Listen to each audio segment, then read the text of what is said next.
Nipende kuwashukuru nyote kwa kuungana nasi leo katika siku hii muhimu kwetu sisi kama Mixx na Yas, tukiwa tunahitimisha kampeni yetu, kampeni ambayo imekuwa kampeni pendwa kwa kama mwezi mmoja hivi, ambayo ilikuwa inaitwa magifti ya Mixx Pesa.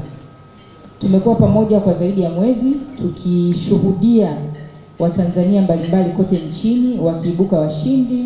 Tumekuwa na washindi wa siku, tumekuwa na washindi wa wiki, tumekuwa na mshindi wa Mixmas, tumekuwa na mshindi wa mwaka mpya, na leo tunashuhudia na kusherehekea mshindi wetu wa jackpot au mshindi bingwa kabisa ambaye ni mshindi wa milioni 50. Tumetoa pesa kwa wateja wetu mbalimbali kote nchini, na zaidi ya familia 40 zimeweza kumaliza mwaka wao na kuanza mwaka wao kwa kusherehekea wakiwa na magifti ya Mixx Pesa.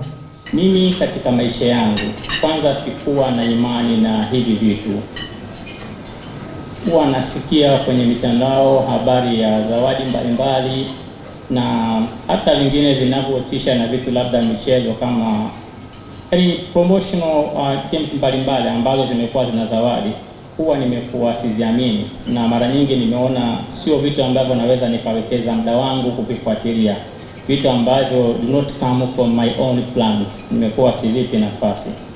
Sasa out of a sudden najikuta naitiwa kitu kikubwa pale ambapo sio tu sikiwa nikitarajia, lakini hata nilikuwa sijui kama nilikuwa nafanya kitu ambacho kingeweza kuniletea kitu kikubwa kwenye maisha. Kabla sijasema mengine, ndani ninaye mke wangu amekuja.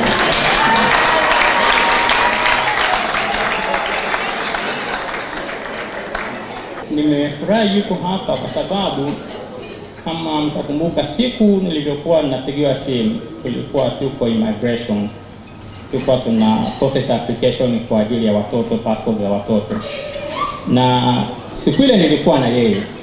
Kwa wakati inakuja simu, tulikuwa tupo katika kuingia kwa ajili ya kuchukua fingerprint. Kwa hiyo yeye akaingia na watoto, mimi ikabidi nini nikasikilize simu.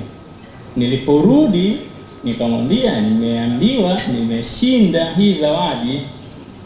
Alifikiri ni joke. Kwa hiyo hata tumetoka pale tunarudi, muda wote anasema no, haiwezi kuwa kitu cha kweli. Naone, lakini baada ya kupata simu zilizofuata na kuja kuambiwa arrangement itakwenda vipi, ndipo sasa akamake believe. Na leo hii nimefurahi kwa sababu sote tuko hapa tunashuhudia tukio halisi likiwa linafanyika la kukabidhiwa zawadi. Asante sana.